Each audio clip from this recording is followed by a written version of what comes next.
Bienvenue dans Bière et Faits divers et son cabinet de curiosité. Aujourd'hui, Noémie nous emmène en Provence pour une rencontre du 3e type, à ne pas confondre avec les rencontres du 7e type. Mais avant, Benjamin nous a préparé un petit échauffement. Donc bienvenue dans cet épisode de Bière et Faits divers où on va parler avec Noémie d'OVNI. Ouais. Je vais faire tous les thèmes comme ça. OVNI. Ok, Nazi, avec une voix suave. Amityville. Ouais, pas mal. Et OVNI qui veut dire objet volant non identifié. Tout à fait. Super. Super. Voilà. Merci de nous avoir écoutés. Bonne journée. Ça fait 2 fois qu'on clôture ce podcast avant d'avoir commencé.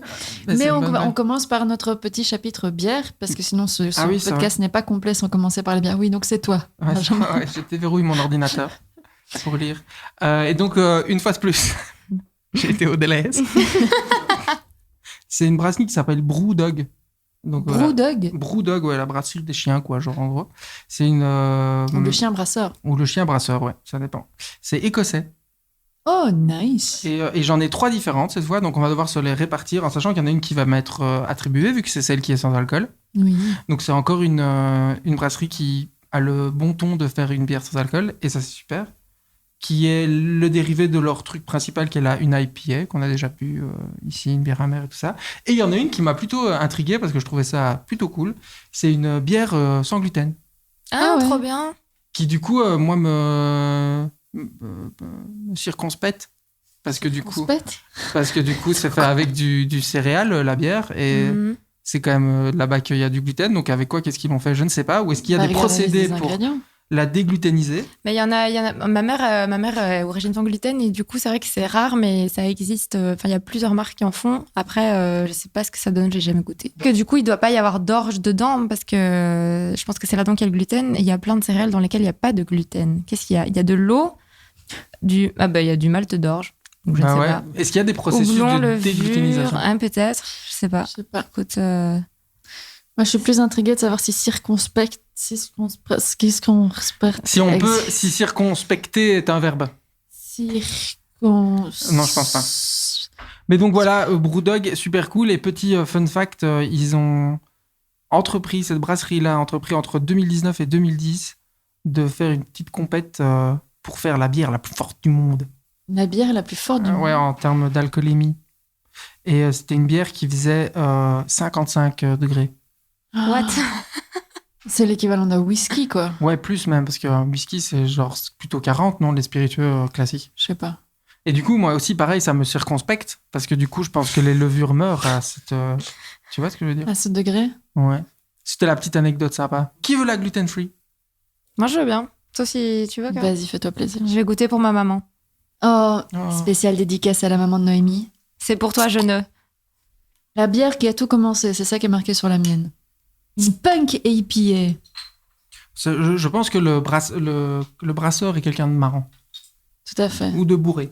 Un des deux. C'est sans gluten et c'est vegan aussi. Voilà, je sais pas si la mienne aussi est vegan. Mais ça, c'est un peu plus le cas de toutes les bières. Oui, j'allais dire, de toute façon, il n'y a pas de... Je sais pas.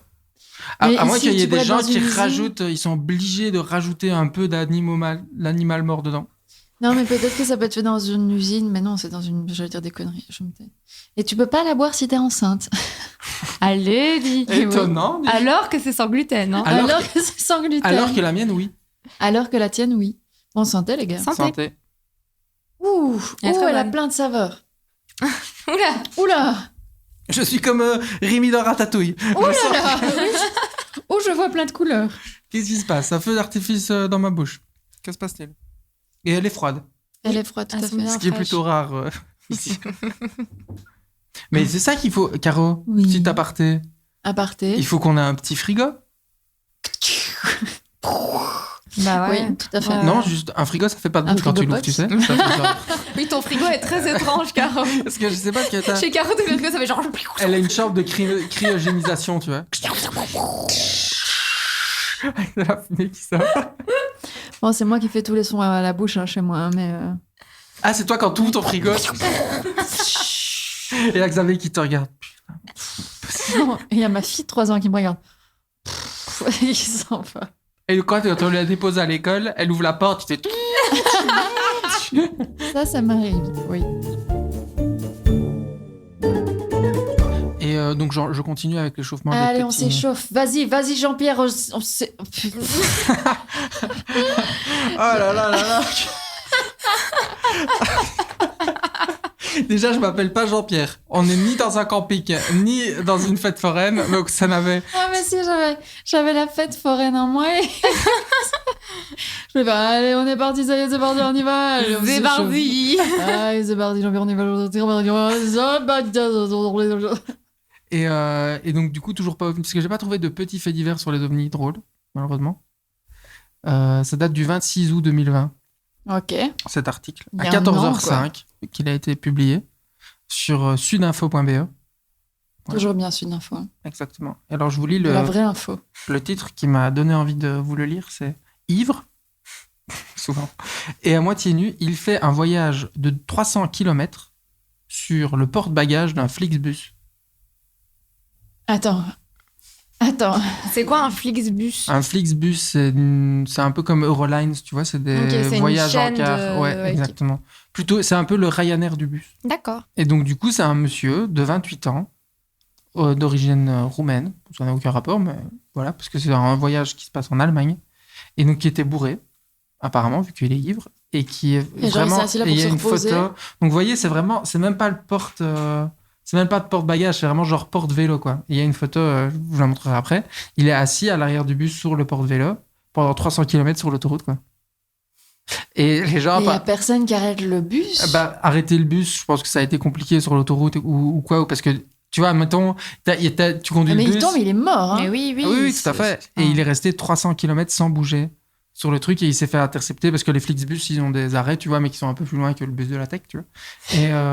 300 km. Et donc il s'est fait choper là-bas et il était tellement ivre qu'il a même pas pu faire l'alcotest. Regardez, hop, vous voyez, il est assis là, tranquillou boulou. Ah oui, d'accord. Mais il faut se tenir, quoi. Il se tient, tu vois, il s'agrippe, quoi. Et donc, pour les gens qui nous écoutent, qui étaient venus voir des ovnis, enfin entendre, écouter des ovnis, ça va être maintenant. C'est maintenant. On mettra un timecode, hein, quand même.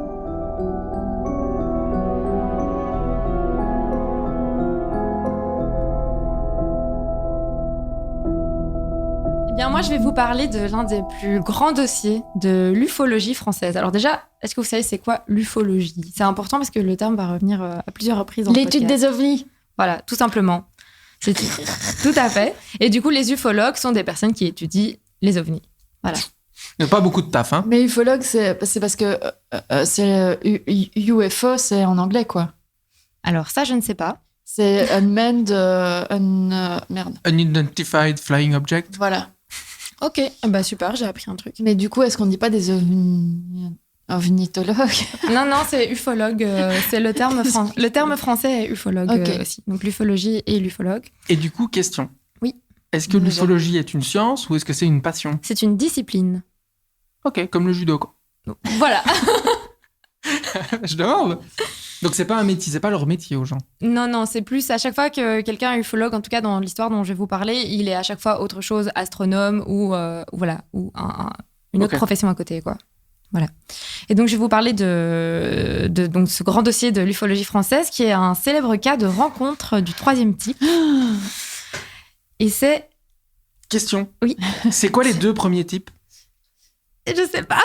C'est un truc que je me suis toujours demandé parce qu'on dit rencontre du troisième type, mais du coup type 1 et type 2. Rencontre du troisième type, c'est une vraie rencontre. Attends. Ouais. Rencontre. Pose Google. Jingle. Alors, système de classification de INEC. Rencontre de... Ouh, purée, il y en a beaucoup. Alors, rencontre rapprochée de premier type. Le ou les témoins voient un ovni, quel qu'il soit, à moins de 150 mètres.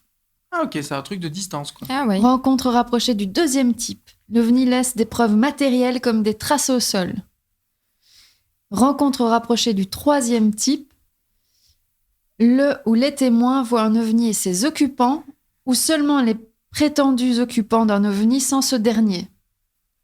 Et alors, il y a rencontre rapprochée du 4e, 5e, 6e et 7e type. Le 7e type étant le ou les témoins ont un rapport sexuel avec les occupants d'un ovni à l'intérieur ou à l'extérieur de celui-ci. Pas ça du tout. Bah, c'est le contact le plus intime possible. Ah là, t'es merde. pas à 150 mètres là. Donc nous, je vais rester assez soft. On reste au troisième type. On reste au troisième type. Je vais vous parler de la rencontre de Valensole. Est-ce que vous en avez déjà entendu parler? Absolument pas. Donc Valensole, c'est une commune française située dans le département des Alpes de Haute-Provence, dans le sud de la France. C'est une petite commune, environ 3000 habitants, donc c'est pas très très grand. Et la commune, elle est particulièrement connue pour ses champs de lavande. C'est un fait qui est important dans notre histoire. D'ailleurs, ces champs de lavande sont tellement connus qu'il y a plein de Chinois, en fait, qui viennent se photographier en nombre parce que le décor de Valensole a servi à une série populaire qui passe à la télé là-bas. Voilà. Ah ouais, il y a des séries chinoises. Ouais, tout à fait. Avec Qui des se champs passent de dans la lavande Provence. de Valensole. Tout à fait. C'est hyper spécifique, quoi. Mais la commune est surtout connue pour une affaire bien plus ancienne, donc la rencontre de Valensole. Alors, l'affaire débute dans un champ de lavande. Donc, imaginez Valensole, la Provence, champ de lavande, fruits frais, le bruit des grillons, le soleil, les beaux paysages, la belle vie. Voilà, vous y êtes. J'y suis. On y est. Alors, nous sommes le 1er juillet 1965, dans un champ de lavande à proximité de la ville, dans le quartier de l'Olivol. À 5h30 du matin, Maurice Masse, un agriculteur de 41 ans, quitte son domicile pour se rendre à son champ de lavande à quelques kilomètres du centre-ville. Il n'a rien mangé et il n'a rien bu. C'est important. Oh. Comme à son habitude, Maurice arrive dans son champ et bine la terre, donc avec sa petite bineuse, j'imagine. Et vers 5h50 du matin, il travaille tôt, le gars, vous noterez qu'il est motivé. Donc vers 5h50, il s'interrompt un moment pour se poser et fumer une petite cigarette. Donc, il bosse depuis 20 minutes, il fait déjà une pause. Il est motivé, mais moyen, le gars. Mais c'est son champ, il fait ce qu'il veut. Hein. Ouais. Et c'est là que ça va partir en couille. Donc, il entend soudainement un sifflement strident au loin derrière lui. Il se lève, escalade un tas de pierres et se dirige vers l'endroit du sifflement. Alors, voici ce qu'il a expliqué aux gendarmes par la suite. J'ai alors constaté qu'un engin était posé en plein milieu de mon champ. Il était de couleur mate et au premier abord, il m'a semblé qu'il était aussi grand qu'une Renault Dauphine. Je sais pas si vous voyez, c'est quoi une Renault Dauphine? Alors, j'ai une photo d'une Renault Dauphine parce que je me suis moi-même posé la question. C'est l'ancêtre de la Scénic. Voici la Renault Dauphine. Ah oui, ok. Ah oui, joli. Une petite voiture des années 60. Une belle petite voiture. Il continue. Sa forme était celle d'un ballon de rugby, sauf qu'il y avait une porte à glissière sur le côté et des petites pattes d'araignée pour le maintenir au-dessus du sol. À côté, il y avait un homme. Il portait une sorte de combinaison, la tête nue, les mains vides. Il regardait la lavande. Vous imaginez? C'est genre la caricature de la soupe aux choux. Alors, il estime à ce moment-là qu'il est plus ou moins à 60 mètres de l'objet et de l'homme, et donc il veut s'approcher. Moi, j'aurais pas fait ça, mais genre lui... Il s'est dit hé, copain, Et toi? t'as bien mon champ de lavande? Voilà. Donc il continue son témoignage en expliquant aux gendarmes « Alors que je marchais dans sa direction, le passager de l'engin m'a soudain aperçu. En quelques rapides mouvements, il est remonté dans l'appareil. J'ai entendu un bruit sourd et l'engin s'est élevé dans le ciel, puis a disparu presque immédiatement. » Ok. Plus tard, donc Maurice, qu'on imagine bien sûr choqué de ce qui vient de lui arriver, il se confie au patron du café du village. Et donc la rumeur de son histoire se propage. Les gendarmes... Et donc il a quand même prévenu les gendarmes. En fait, il n'a pas prévenu les gendarmes. Il a prévenu ce patron de café. Et du coup, l'affaire s'est ébruitée jusqu'aux gendarmes qui l'ont convoqué pour qu'il leur raconte son histoire. Et c'est là qu'il a expliqué ce que je viens de vous dire juste avant. Maurice a tout de suite précisé aux gendarmes qu'il n'avait rien bu, donc qu'il n'était pas sous quand ça lui est arrivé, et que quand il est retourné une première fois sur place après avoir vu cet étrange engin et cet homme, la terre qui était normalement détrempée quand il est parti, cette fois-ci elle était dure comme du béton à l'endroit. Okay. Voilà. Et est-ce qu'ils ont été vérifiés? Oui. Oh. Alors, donc dans son procès verbal du 2 juillet 1965, donc procès verbal qui a eu lieu donc le lendemain de ce qui lui est arrivé, Maurice, qui est décrit comme les habitants du village comme quelqu'un de normalement très jovial, était très bouleversé et très mal. Voilà. Je vais vous lire le résumé établi par la gendarmerie. Donc, le 1er juillet 65, au lieu dit Olivol, à 2 km au nord-ouest de Valençol, Monsieur Maurice Mas, 41 ans, cultivateur, déclare avoir vu un engin de type soucoupe volante de la grosseur d'une dauphine. Je vois la scène dans le commissariat. Avec la machine à écrire. Et le tout avec l'accent du Sud, Oui, s'il oui. vous plaît. Ça, je sais Et, pas le faire. non, J'aurais non. beaucoup aimé le faire. De type machine volante.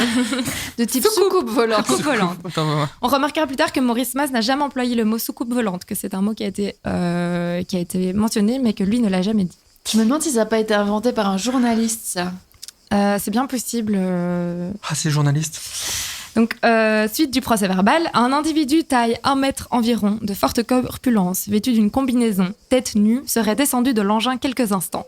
Puis, l'engin aurait disparu subitement à la vitesse d'un éclair. Déclaration faite à la gendarmerie le 2 juillet 65 à 20h. Sur place, le capitaine, M. Valnet, a constaté des traces pouvant éventuellement correspondre à la pose effective d'un engin. Donc, les gendarmes se rendent donc sur les lieux pour faire quelques constatations. Alors, qu'est-ce qu'ils vont découvrir ? Mais est-ce qu'ils ont vraiment pris ça au sérieux ou pas, les flics ? Ouais, si t'as un gars bouleversé, tu peux peut-être pas prendre au sérieux son histoire, mais tu le prends au sérieux lui, quoi. Tu vois. Oui, tu te dis, c'est peut-être pas des ovnis, mais peut-être qu'il s'est passé quelque chose. Et Et puis, qu'il a vu c'est quelque chose, il a l'air tracassé. c'est une commune de 3000 habitants. Je me dis qu'il doit pas se passer grand-chose et que, quitte à... Enfin, autant aller voir, quoi. Ouais, Moi, j'aurais se faisait été, chier, quoi. moi, j'aurais été voir. Oui, moi, j'aurais Ouais, été moi voir, mais aussi. pas en tant que flic, quoi. Tu vois, j'aurais été voir tout court. Mais t'es peut-être obligé, si le mec fait une déclaration à la police. Je crois que si on fait une déclaration d'OVNI à la police est obligée Écoute, je sais pas. Bah, écoute, Alors, prends ton téléphone. eh ben, pas plus tard qu'après ce podcast, Voilà. hop, on va tous à Natalis. Voilà. On a vu un OVNI dans les coteaux. Qu'est-ce qu'ils font ? De type soucoupe volante. Rencontre du 7e type. Grosseur d'une dauphine. Donc, sur place, des traces peuvent en effet correspondre à un objet qui se serait posé au sol. On observe en fait une sorte de cuvette d'1 mètre de diamètre dans la terre. Au centre, un trou d'une 40aine de centimètres de profondeur et autour, 4 sillons de plus de 2 mètres de longueur formant une sorte de croix. À cet endroit, la terre était très compacte. Un militaire affirmera d'ailleurs par la suite que c'était comme marcher sur du béton, ce qui concorde avec les déclarations de Maurice Mas. Est-ce Si qu'ils vous ont avez pris été des attentif. photos ? Alors, j'ai cherché, j'ai pas trouvé de photos et ça m'a beaucoup embêtée. Mais c'est ça, parce qu'ils doivent avoir pris des photos. Mais ils n'avaient ouais. pas des iPhones, tout ça à l'époque. Hein. Non, mais, Oui, mais c'est ils des avaient flics, les je veux années dire, 60. c'est Ils les années 60.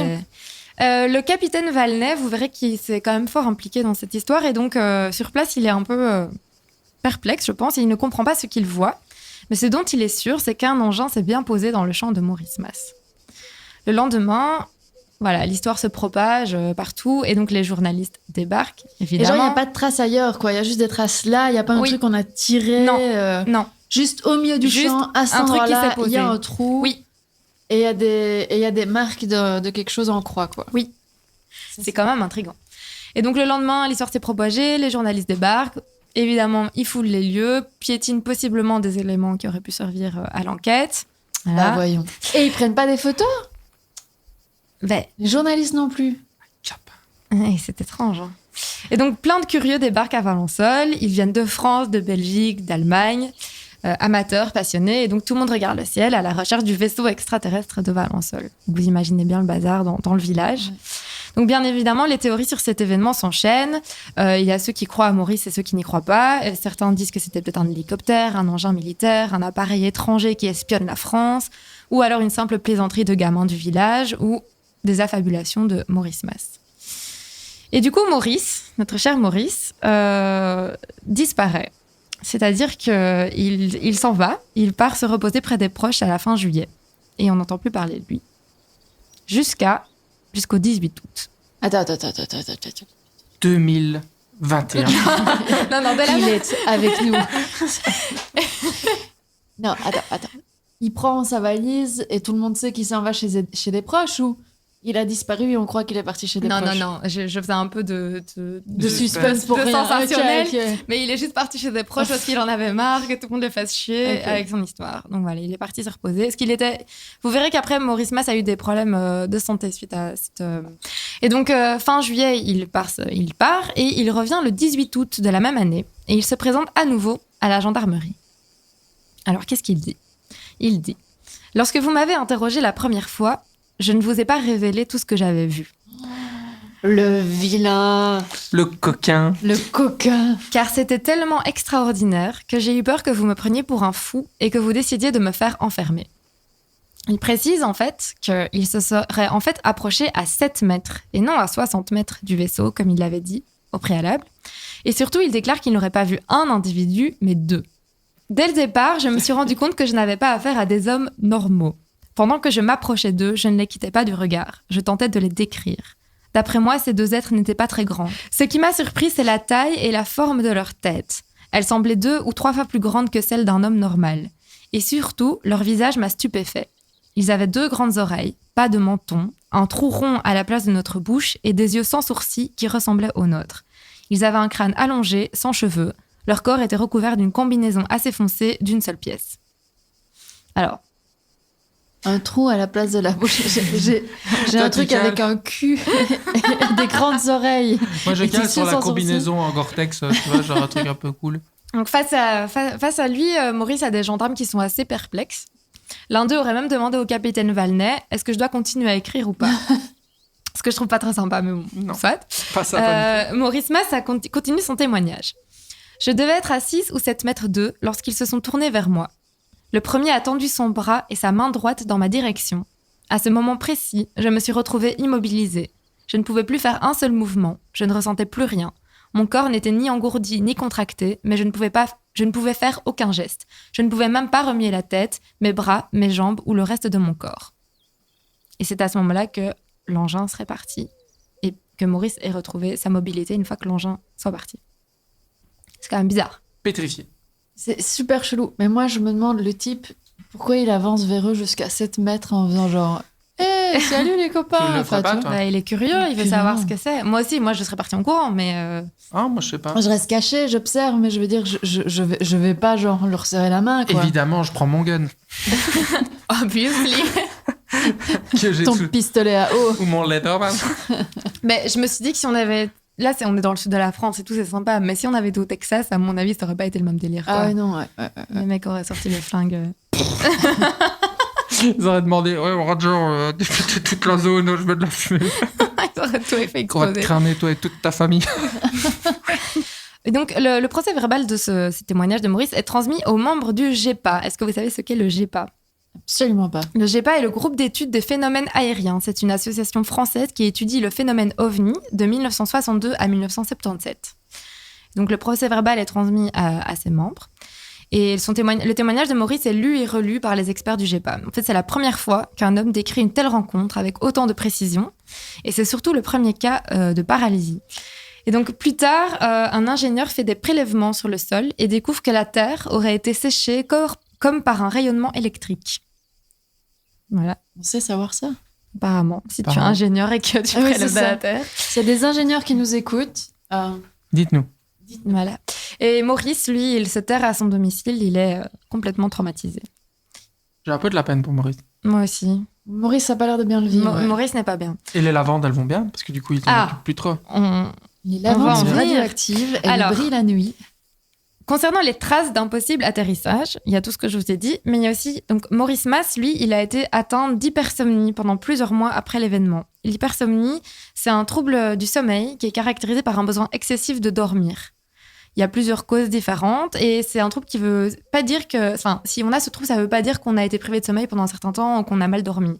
Il y a plein de causes possibles, comme donc il y a le manque de sommeil effectivement, mais il y a aussi arrêt brutal de stimulants, prise excessive d'hypnotiques ou de sédatifs, une maladie d'origine psychiatrique. Voilà, il y a une multitude de causes. Sur la trajectoire de départ, donc supposée de l'engin, là où l'engin s'est posé, les plans de lavande ont subi une dégénérescence sur une centaine de mètres. Et sur le site même, la lavande n'a pas repoussé avant 1975. Sur l'endroit où il y avait le. Donc en fait, il y a eu, sur la trajectoire de départ, donc l'engin était posé à un endroit et puis il y a eu une trajectoire de Il a décollé, quoi, de décollage. comme un avion. Sur cette trajectoire-là, les plans de lavande ont subi une dégénérescence sur une centaine de mètres. Et sur le site où l'engin se serait posé, la lavande n'a pas repoussé avant 1975, donc pendant 10 ans. Maurice a confirmé que la lavande avait mis 10 ans à repousser à cet endroit. Moi, je comprends pas parce que je cherche, mais je vois pas de photo. Non, il n'y a pas de photo. Et comment c'est possible qu'il Je se ne sais soit pas. passé tout ça et que personne ait pris une putain de photo? Je ne sais pas. Et l'armée qui ne commente pas. Coïncidence. Peut-être que Je les ne photos pense ont pas. été supprimées. Sincèrement, les seules photos que je vois, c'est une fausse soucoupe volante Oui. posée dans Tout à fait. un champ de lavande avec 2 bonhommes verts. Tout à fait. On en parlera après, c'est un festival, Pardon, Caro. excusez-moi. Mais je veux dire, c'est tout ce qu'on voit, quoi. Donc, les ingénieurs, tout ça, ça corrobore fort ce que raconte Maurice. Exactement. Alors, il n'y a aucune trace de radioactivité qui a été relevée sur le site, mais par contre, on a relevé un taux de calcium assez important, donc c'est-à-dire de 18,3% dans la Terre qui a été prélevé sur le lieu de l'atterrissage supposé, alors que ce taux de calcium est négligeable autour. Donc il y a un truc quand même chelou à cet endroit-là.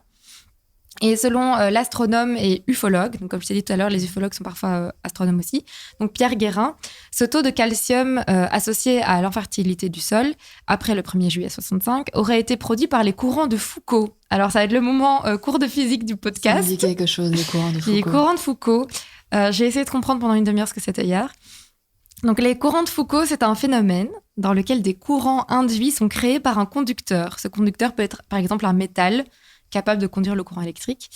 Donc ces courants sont induits et sont créés dans un conducteur lorsque ce dernier est en mouvement dans un champ magnétique constant ou lorsqu'il est inerte dans un champ magnétique en mouvement.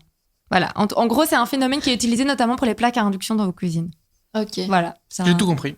Voilà. Absolument, Parfait. je peux tout te réexpliquer là maintenant, tout de suite. Voilà. Donc en gros, il y a une grosse plaque à induction sur le champ.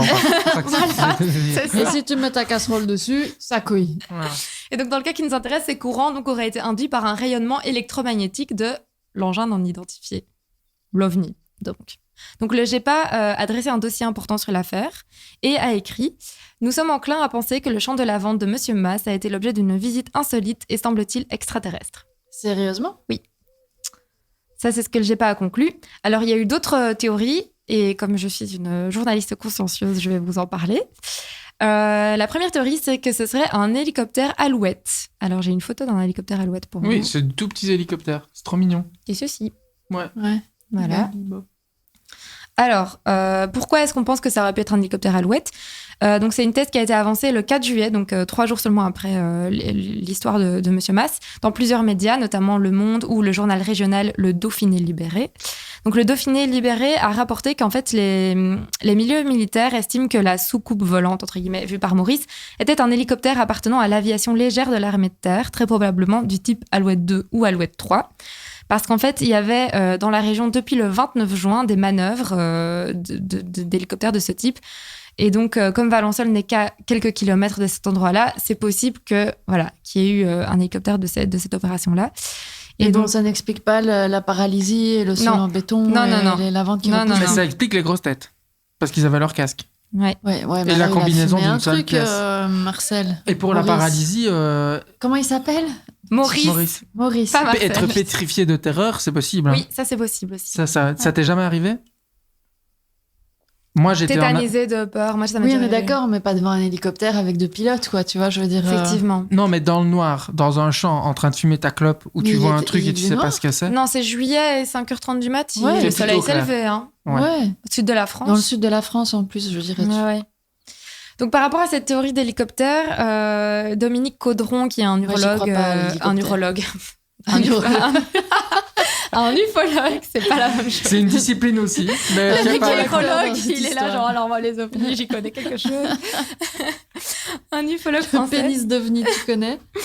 Donc, Septième type. D'OVNI, non, par contre, d'extraterrestre, D'extraterrestre. excusez-moi. Donc, Dominique Caudron a confirmé cette hypothèse dans un article de 1990. Qu'est-ce qu'il dit ? Il dit « Les éléments de l'observation évoquent un hélicoptère Alouette 2 avec le sifflement caractéristique de la turbine lorsque le rotor s'arrête. Cette semaine-là, l'armée organisait des manœuvres auxquelles participaient justement des hélicoptères Alouette. » Par contre, pour Claude Mauger, qui est un journaliste, lui, qui est spécialisé dans les ovnis, il n'est pas impossible que, effectivement, Maurice et les autorités françaises, plutôt que de reconnaître qu'il y a effectivement eu une incursion étrangère sur leur territoire, auraient préféré laisser se développer le récit d'une rencontre ovni pour... Genre, c'est moins pire, quoi. Voilà, c'est ça. L'armée, elle, dément toute implication dans cette affaire. Comme de par hasard.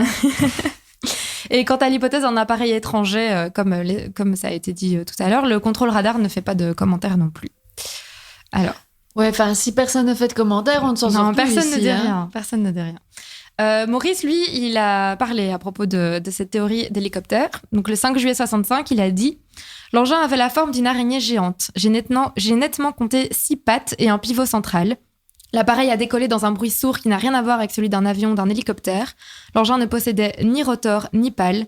J'ai tout de même la prétention de savoir reconnaître un hélicoptère. Ce n'en était pas un. Je suis formelle. Je n'ai jamais... Là, Maurice, il monte le ton. On l'entend à travers Noémie. Je n'ai jamais dit qu'il s'agissait d'une soucoupe volante. Il y a une autre théorie, comme quoi ce seraient les traces d'une citerne d'engrais. Mais bon, je me demande pourquoi qui a il y aurait explosé eu une citerne soudainement à cet endroit-là et puis une heure et plus qui tard, aurait décollé d'ailleurs. Voilà. Donc ça me paraît un peu hasardeux comme théorie. Bah, l'alouette, moi, je trouve que ça se tient. Oui. Tu vois Sauf que le mec dit quand même qu'il sait reconnaître un hélicoptère. Ouais. Tu vois. Mais c'est surtout, alors on retrouve les 2 pilotes et on n'en parle plus.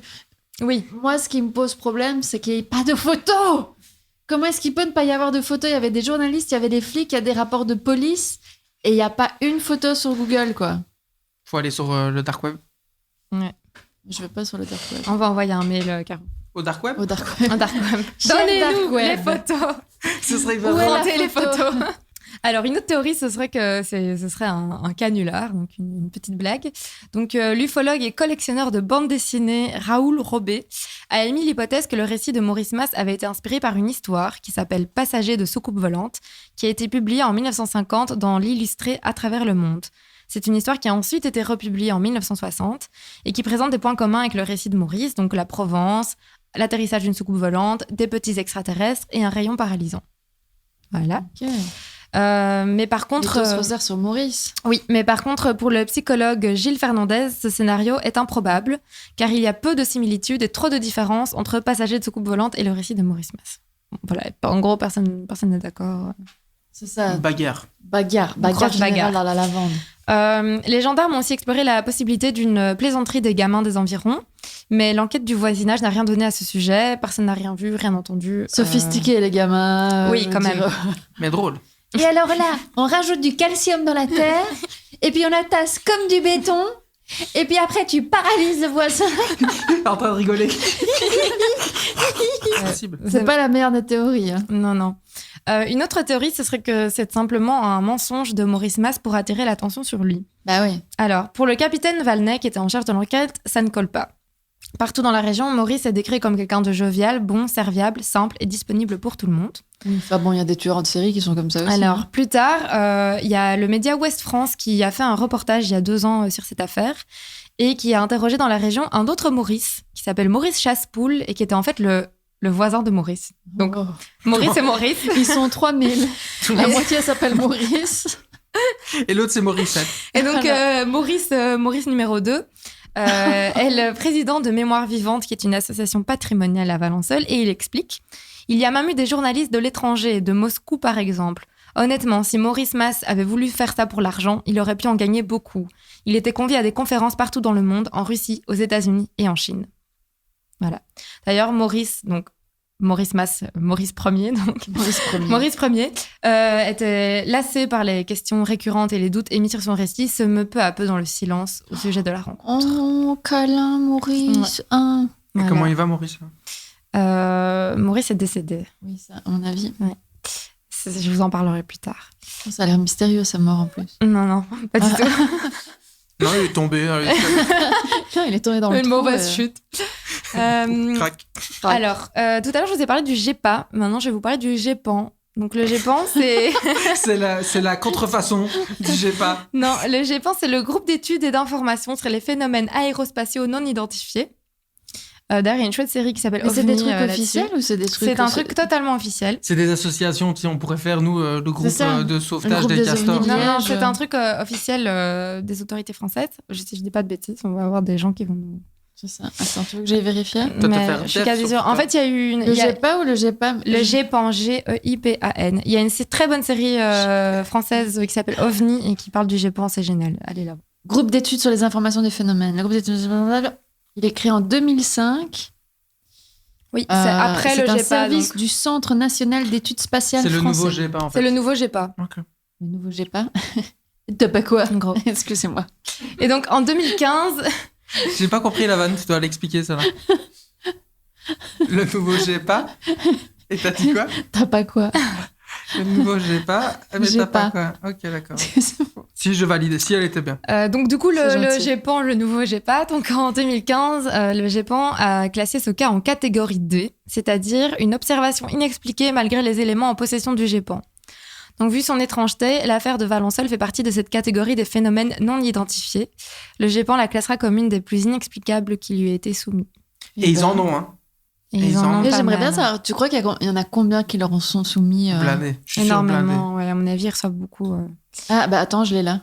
Ah bah voilà. Au journal 20 minutes, le responsable actuel, Roger Baldacchino, a déclaré recevoir en moyenne 600 sollicitations par an qui donnent lieu à 150 enquêtes.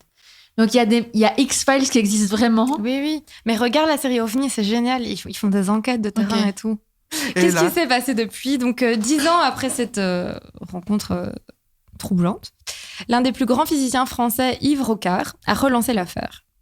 Il suggère que derrière cette apparition se cache en fait une sombre affaire d'espionnage électronique entre la France et les US et les États-Unis. Il relève des coïncidences assez troublantes, normalement le fait qu'en début juillet 65, on aurait détecté au-dessus de la zone d'Aix-en-Provence des avions espions américains, donc ce qui relance la théorie de tout à l'heure. Mais cette hypothèse n'a jamais été prouvée. Donc des spécialistes mettent en doute le récit de Maurice Mas quand même. Les questions qu'on peut se poser, c'est pourquoi est-ce qu'il a attendu la fin de la journée pour raconter son histoire? Pourquoi est-ce qu'il n'en a pas parlé à tout le monde? Pourquoi est-ce qu'il n'a pas prévenu directement les gendarmes? Ça, c'est des questions qu'on peut se poser. Et en 79, le célèbre astronome et ufologue Jacques Vallée a rencontré Maurice Mas. C'est une discussion qui n'a pas été rendue publique. On ne sait pas trop ce qui s'y est dit. Mais ce qu'on sait aujourd'hui, c'est que l'agriculteur a confié à Jacques qu'il avait par la suite revu des ovnis durant la nuit et qu'il a trouvé de nouvelles traces d'atterrissage dans son champ après. Et qu'il n'a pas osé en parler vu toute l'affaire après son premier témoignage. Et moi, je vois un ovni, mon premier réflexe, c'est pas d'appeler la police. Hein. Enfin, Moi non qu'est-ce que plus. tu veux que la police fasse pour toi? oui. bah, elle le tue. Je Maurice, prends des photos en tout cas. Si vous voyez des extraterrestres, Oui, c'est ça. prenez des photos. S'il vous plaît, pour ceux qui font des Purée, podcasts quoi. après. Ouais. Maurice est décédé le 14 mai 2004 en portant ses secrets dans sa tombe. 50 ans plus tard, l'affaire de Valençol reste l'un des plus grands dossiers de l'ufologie française. Et aujourd'hui, cette prétendue rencontre de Valençol, continue à attirer plein de curieux dans la commune. Donc, ils sont souvent accueillis d'ailleurs par Maurice Chassepoul, donc, qui est l'autre Maurice qui était le voisin de Maurice et qui se Et décrit... si Maurice Chassepoul était en fait un extraterrestre qui avait pris la place de Maurice. Pardon, excusez-moi. En regardant son nom. Oui, c'est ça. Malin. Et donc, ce Maurice Chassepoul se décrit lui-même comme le légataire testamentaire de Maurice Mas. Il explique qu'en fait, Maurice Mas aurait demandé à Maurice Chassepoul de raconter à sa place les histoires aux personnes qui venaient et aux journalistes. Voilà, c'est ce qu'il a déclaré dans un article d'Ouest France. En 2015, Ouais, facile, ça, hein. En 2015, pour les 50 ans de la rencontre, il a d'ailleurs organisé un festival d'ufologie avec des associations spécialisées. Il y a eu des conférences, une soucoupe, une Très belle fausse soucoupe, très très belle dans les soucoupe. fameux champs, une exposition rappelant ce qui s'est passé. Je vais vous montrer une belle photo de la fresque. Oh. J'aime beaucoup le. On voit l'immobilité. Il y a le super pouvoir. Mais super pourquoi pouvoir il a jamais dit paralysant. qu'ils étaient verts? Non, il n'a pas dit qu'il était vert. Il a dit que c'était de couleur mate, mais il n'a pas dit que c'était vert. C'était super en tout cas. Ouais. Et moi, je suis vraiment une fois encore triste pour Maurice. Oui, moi aussi. Parce que ça a ce dû- Maurice quoi- m'attriste beaucoup. Quoi qu'il lui soit arrivé, ça l'a marqué beaucoup et Ouais. ça doit être pas cool de te faire traiter d'affabulateur Non. alors que tu es persuadé d'avoir vécu quelque Ça, chose. c'est sûr, mais je pense qu'il a des gens qui l'ont cru. C'est juste qu'il avait pas envie d'être le centre de l'attention. Oui, tout à fait. Après, moi, je sais pas si je crois ou pas, quoi. Moi, j'y crois. T'y crois? Ouais, moi, Ouais. j'y crois à fond, un truc comme ça. Moi, je ne pense... Je crois pas trop... J'ai du mal à croire aux rencontres et tout ça. Du fait qu'il y ait des extraterrestres, je pense que c'est sûr à 100%. Allez, 99%. Mais qu'il y ait eu des rencontres sur Terre, tu vois, fortuites pas. et programmées ou... Ça demanderait qu'il existe une civilisation qui soit 3 fois à l'évolution où nous on est quand même. Mais non, Mhm. ça pourrait être des mecs comme nous. Nous, on a été sur la Lune, tu vois. Ouais, c'est ça. Oui, mais la distance, c'est ça le truc, c'est que forcément, si on les voit pas, ils viennent d'un autre système solaire. Donc, il faut avoir les capacités de voyager. Ouais, mais peut-être que le Au-delà de pétrole, la il durée est de la plus vie, puissant là-bas, tu sais pas. C'est trop le plus puissant là-bas. Et qui moi, voyage moi, ça me parle. Moi, j'ai toujours ces trucs où je regarde le ciel et je vois un truc qui bouge. Ouais. Et je suis là, ouais, c'est sûr, il bouge pas aussi vite qu'un avion. Et regarde. Puis je fais comme ça, je ferme les yeux, puis je rouvre. Tu vois, il a bougé un peu. Et en fait, ça se trouve, c'est un satellite qui reflète Ouais, la c'est lumière ça. du soleil, où il y en a, parce qu'il y en a beaucoup quand même. On Ouais. en voit quand même beaucoup. Et du coup, tu te fais monter la tête. Mais il y a quand même certains trucs là qui ont été déclassifiés aux États-Unis qui sont un peu. Vous avez pas vu passer ça? Donc il y a des vagues de déclassification de documents aux États-Unis, dont plusieurs vidéos qui ont été déclassifiées et qu'ils ne savent pas expliquer, qui ont Mhm. été filmées par des militaires sur des bases, donc globalement, on va dire. De sources fiables et où tu vois des espèces de triangles se déplacer très vite de gauche à droite, ou cette vidéo assez hallucinante d'un avion de chasse qui poursuit, et donc tu Oui. vois l'image de l'avion de chasse, t'es dans l'avion et le type, c'est un militaire en train de filmer Pour c'est- tuer, quoi. et voilà, il filme pour tuer. Non, mais je veux dire, c'est filmé par les caméras de l'avion de chasse et ils poursuivent quelque chose qu'il n'arrive pas à mettre dans son viseur et qui, à un moment donné, disparaît. Si, j'ai vu ça. Très embêtant Et- quand et, tu veux tuer. Voilà. En tout cas, il voulait savoir ce que c'était. Et le truc disparaît et il ne sait pas ce que c'est et voilà. Mais ce qui est intéressant, c'est qu'il y a plein de. J'ai appris ça en écoutant le super podcast de la RTBF sur Ouais. les ovnis. Qu'il y a plein, en fait, il y a plein de gens très sérieux qui ont rapporté des trucs d'ovnis, mais des gens, des scientifiques et des trucs comme ça, ou des militaires qui ont l'habitude, effectivement, de voir des avions et des trucs comme ça. Quand la capacité d'identifier Voilà, des c'est avions. ça. Et Ouais. qui ont dit, ouais, je sais pas ce que c'était. Et genre, voilà. Et qui n'ont pas fait tout un foin là-dessus pour se faire de la thune non plus, mais qui ont juste dit, voilà, j'ai vu ce truc, je sais pas ce que c'était. Et genre, je ne me l'explique pas, quoi. Le nom du podcast, c'est. je ne sais pas. OVNI. Attendez. Voilà. Voilà. Non. Non, mais c'est un très très chouette C'est un excellent podcast de Franck Istas de la première. Entre mystère et secret, la fascinante histoire des ovnis. Très long titre, Oui, mais Mais très bon sujet. très bon sujet et très bon et podcast. très bon podcast. Si vous vous Mais êtes c'est vrai intéressé par qu'après, ça. je trouve que entre OVNI et recherche militaire d'autres pays, voilà, tu sais jamais trop ce que la Chine ou les États-Unis sont en train de développer, quoi. Mhm. Donc, est-ce qu'ils ont des appareils d'espionnage qu'on ne connaît pas et qu'il ne faut pas qu'on connaisse parce que sinon ils ne savent plus faire d'espionnage? Ce serait pas un truc de fou non plus, quoi. C'est vrai. Ne regarde pas comme ça, Benjamin. On dirait que t'as vu un extraterrestre. Non, c'est vrai.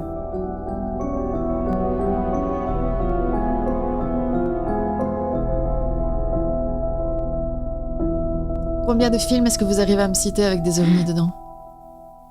Independence Day. E.T. E.T. Là, Indiana Jones, le dernier.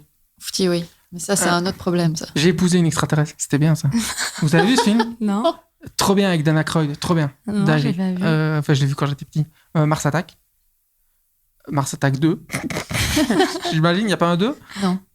Men Non. in Black. Ah, si, il y a peut-être Ah eu ouais, un Men deux. in Black. Il y en a plein, Men in Black. 1, 2, 3 et le international. La guerre des mondes. La guerre des mondes. La série La guerre des mondes. Enfin, il y en a des millions. Star Le jour Wars. où la Terre s'arrêta. Mais c'est Oui, pas des extraterrestres. Mais bien sûr que si, il y a plein d'extraterrestres dedans. Mais d'ailleurs, il n'y a pas de terrestres. Parce que ça se passe dans une galaxie lointaine, très Oui, mais lointaine. il y a des humains et il y a des extraterrestres. Non, il n'y a pas d'humains. Non, ça se passe dans une galaxie lointaine, très lointaine. Personne t'a dit que c'était des Homo sapiens sapiens, hein. Tu crois que c'est pas des humains? Ben non, je crois pas, j'en suis sûr. Ils t'ont jamais dit que c'était des humains ou qu'il y avait la Terre, jamais. Tu viens d'exploser mon cerveau, là. Bon, Star Trek, là, c'est des Ah. humains. Ouais. Là, ok. Predator, machin. Et District 9. Vachement bien, District 9. Oui, très bien, District 9.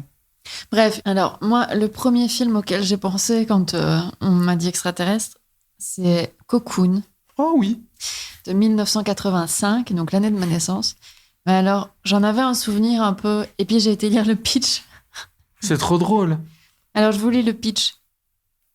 Des seniors se baignant illégalement dans une piscine contenant des cocons extraterrestres retrouvent leur énergie et leur vigueur d'antan. D'accord. Voilà. Il y a Mais c'est qui un peu une dedans comédie, non? C'est un peu une comédie, mais je t'avoue que je l'ai pas re-regardé parce que je pense que ça fait mal. Tu m'as posé une question. Il y a qui dedans? Ah, je sais plus qui y a dedans. C'est pas des gens connus? Est-ce qu'il y a écrit Il y en sur a. clavier? Non.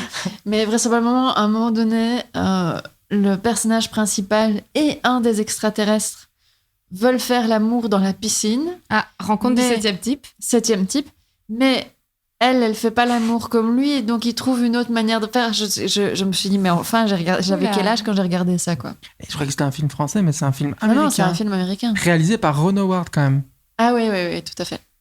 Mais du coup, d'où vient cette fascination pour les extraterrestres? En fait, c'est assez facile. C'est à partir du moment où l'homme voit ce qui se passe au-delà de l'espace, il s'imagine des trucs.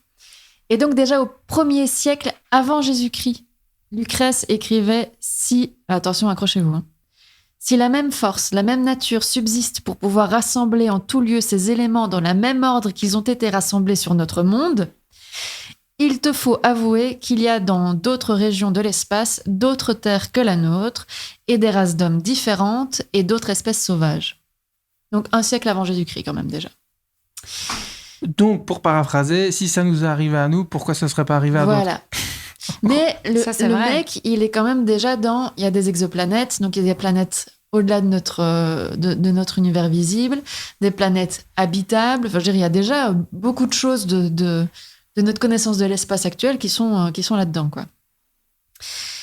Alors, dans la fiction, il faut attendre le 2e siècle après Jésus-Christ. Et il y a un certain Lucien de Samosate, Samosate étant une province de Syrie à l'époque, qui écrit un bouquin qui s'appelle Les Histoires vraies, où il y a un peu une parodie, un truc, où il s'imagine explorer le monde au-delà des choses connues.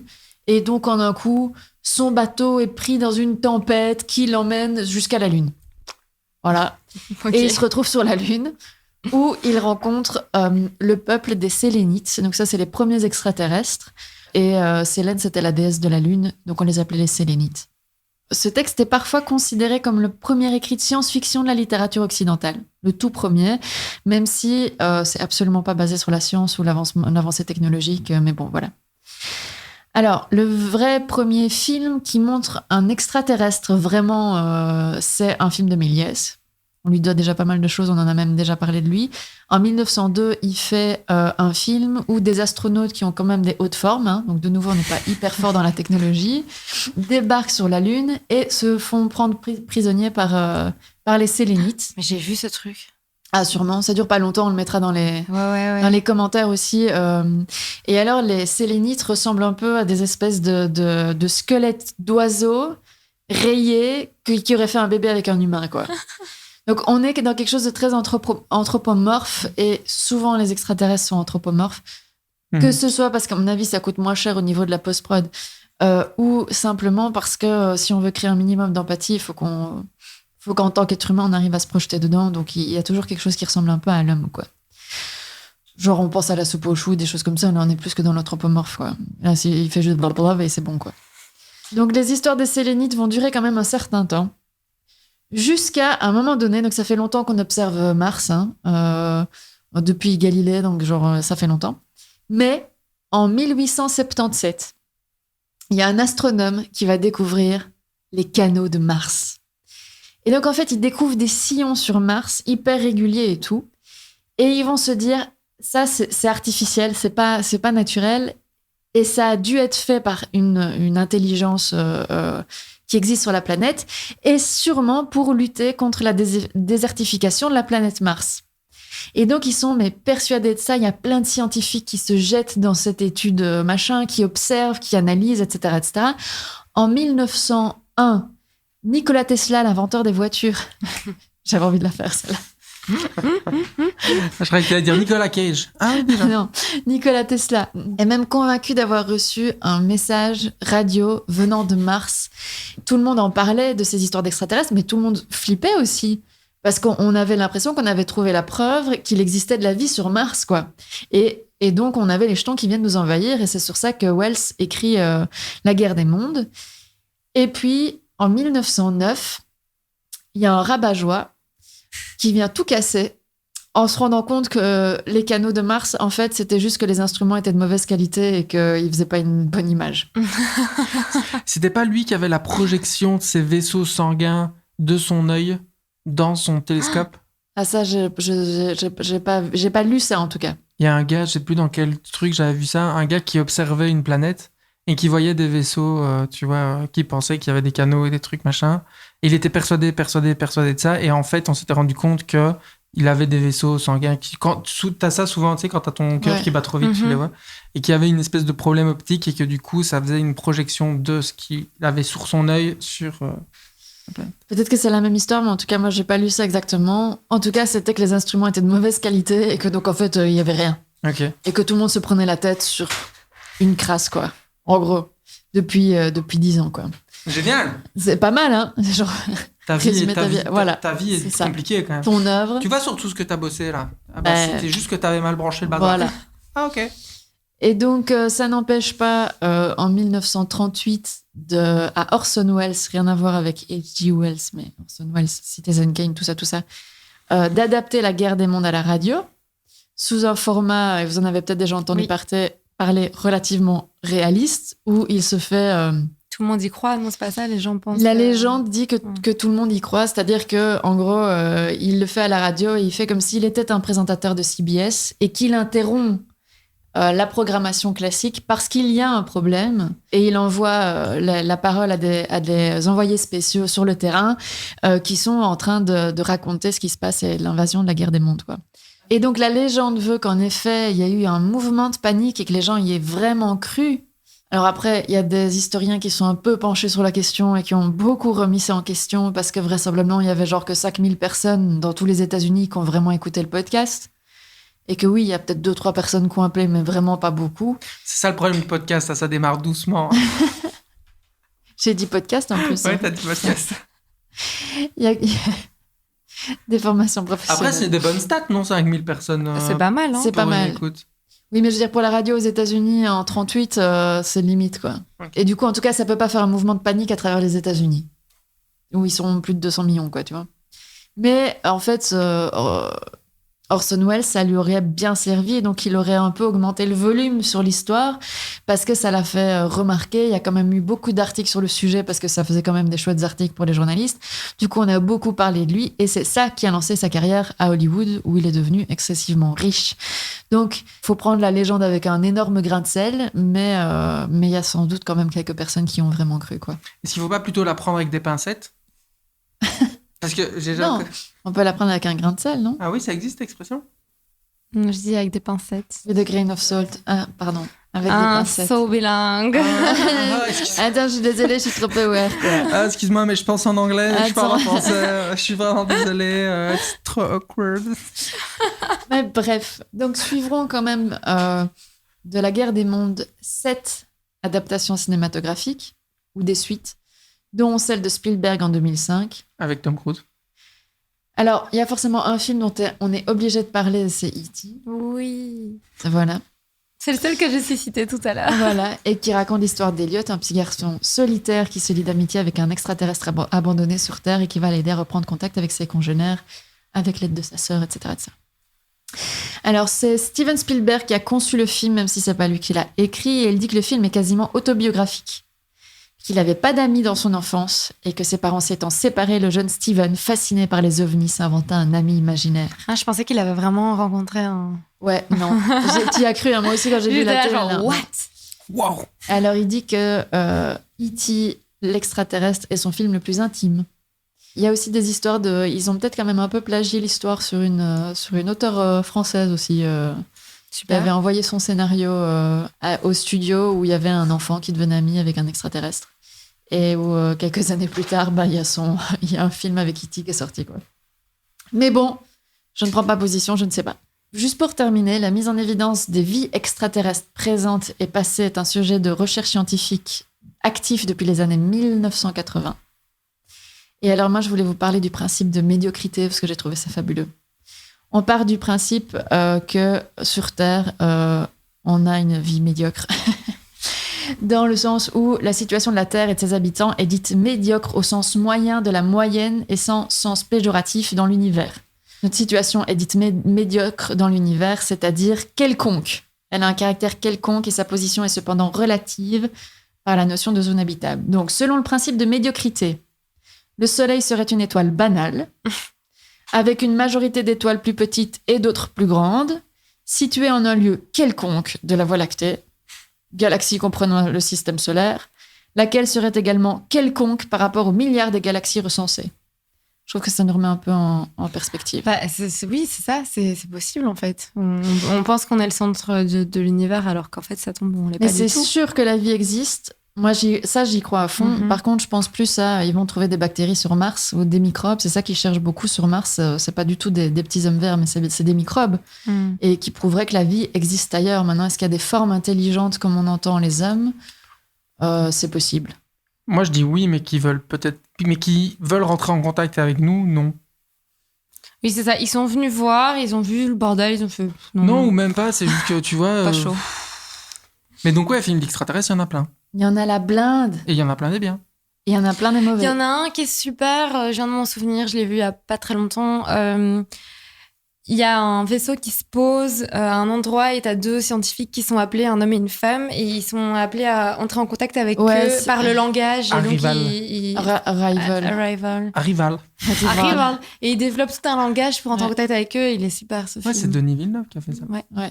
Et il y a un truc aussi qui est cool sur tout ça, que vous pouvez regarder si vous voulez, c'est l'exoconférence de Alexandre Astier. Vous connaissez Alexandre Astier? Ah oui, mais oui. Mais il a trop raison, alors il fait mal au cœur après. Et il a fait une conférence sur les exoplanètes et sur la question de la vie ailleurs, et c'est super. Et c'est toujours bien écrit parce que Alexandre Astier écrit très bien. Et donc voilà, c'est un bon truc. Et je crois que c'est trouvable sur. Super. C'est celui Sur qui a les les cheveux longs, on est d'accord? Non. Il y a un moment où il a eu des cheveux longs, c'est Kaamelott, quoi. Oui, c'est ça. Ah oui, non, je confonds avec quelqu'un d'autre, excuse-moi. Il a fait... Attends, le mec de Kaamelott a fait un truc sur les exoplanètes. Ouais. Quoi? Mais je crois que c'est pas un ufologue, mais je crois que c'est un gars qui est très attiré par le monde de la science et tout. Et c'est un gars qui est très cultivé. Je pense qu'il a mis ses talents d'écriture là-dedans. Et je crois que c'est un peu drôle aussi. Et Ok. c'est un one-man show sous forme de conférence où il parle de tout ça, quoi. Et donc il fait un peu des vannes et il fait un peu des. Voilà. Cool. Donc allez la voir, c'est vraiment bien. Bah super. Allez voir E.T., Cocoon et la conférence. Mais tu sais, Cocoon, j'ai bien envie de le revoir parce que je me souviens que c'était plutôt mignon quand j'étais petit. Je crois que ça a très très mal vieilli. Oui, sûrement. Voilà. Oh! Je crois que c'est- Igueugue! Quoi? Igueugue! C'est... C'était une extraterrestre. C'est quoi, C'est dans oui Salut les musclés, ça, non? Non, dans Les filles d'à côté, non. Salut les musclés, oui, Le je miel pense. et les abeilles. Igueugue. Vous êtes trop jeune Non, pour non, la Ouais, non, Club non, ça Dorothée, me dit rien vraiment. du Ça, tout. du coup, ça va devenir gênant. Qui est devenue Igueugue de Salut les musclés. Exact. Elle est extraterrestre. Mais pas en vrai, hein. Ah C'est Non, ça. Non, ça me dit rien du tout. Ok, Voilà. on peut pas faire des playlists de films. Si. Bah voilà, on devrait, non? Ce serait bien. Oui, ce serait super. Enfin, ce sera en commentaire. Et des endroits où vous pouvez acheter les DVD. Sur les internets. Sur Amazon Prime. Pour que Bezos puisse aller rencontrer les extraterrestres et qu'ils lui disent merci. Mais après. vous vous rendez compte que du coup, avec tout ça, potentiellement, les deux personnes que les extraterrestres vont voir en Oh, premier, arrête. c'est ou Elon ou Jeff. Le pire truc que j'ai lu dernièrement, c'est que Elon Musk a investi dans une start-up dont la mission va être d'envoyer des trucs dans l'espace pour pouvoir faire des pubs dans le ciel. Oui, j'ai vu ça. Oui, Et oui, ça, oui. c'est non, tu me pollues pas mon ciel, quoi. C'est quoi ton problème dans la vie, quoi? Oui, ça, c'est horrible en vrai. Ouais. Non, mais. non. non. Benjamin. Genre des Non, je sais énormes pas, projecteurs écoutez, moi, je dans m'en l'espace qui feront que partout dans tout le monde, tu verras leur putain de publicité que tu pourras pas, tu regarderas le ciel, tu verras de la pub, quoi. Genre. Non, c'est très Black Mirror là. Ah Ça ouais, va genre beaucoup trop loin. invasif, c'est invasif, quoi. Tu te disais, je peux regarder le ciel, je vais voir du ciel bleu ou Oui, gris enfin, ou ouais, de c'est l'eau. ça. Ou Déjà, ciel ciel qu'on ne voit plus. Parce qu'il y a trop de lumière. Vous savez ça. Qu'est-ce La que- pollution, Oui, la nuit. nuit. Ah oui, on Oui, voit oui, plus oui, les mais je veux étoiles dire- quoi. Oui, c'est ça. Donc on se l'est déjà enlevé nous-mêmes, notre ciel. Oh. C'est beau ce que tu dis. Sur ce mot de la fin, Et voilà. on s'est déjà enlevé nous-mêmes. On termine le podcast dans la même énergie qu'on l'a commencé. C'est-à-dire triste. Triste, déprimé. Mais non, mais c'était super. Merci pour ton histoire, Noémie. C'était vraiment trop bien. Avec plaisir. Merci, on a appris plein de trucs et big up à Maurice. Maurice 1 et Et 2. Maurice. Et Maurice 2, qui est toujours vivant lui. Merci Caro pour cette petite balade dans l'univers culturel des extraterrestres. Merci à toi pour ton porte-bagages de Flexi. Exact. Et merci à vous de nous avoir écoutés. Et à la prochaine. Salut. Salut. Pour retrouver les photos dont nous avons parlé dans cet épisode, rendez-vous sur Instagram ou sur lvdt.studio. Le podcast t'a plu ? Abonne-toi pour ne louper aucun épisode et surtout, partage le plaisir autour de toi.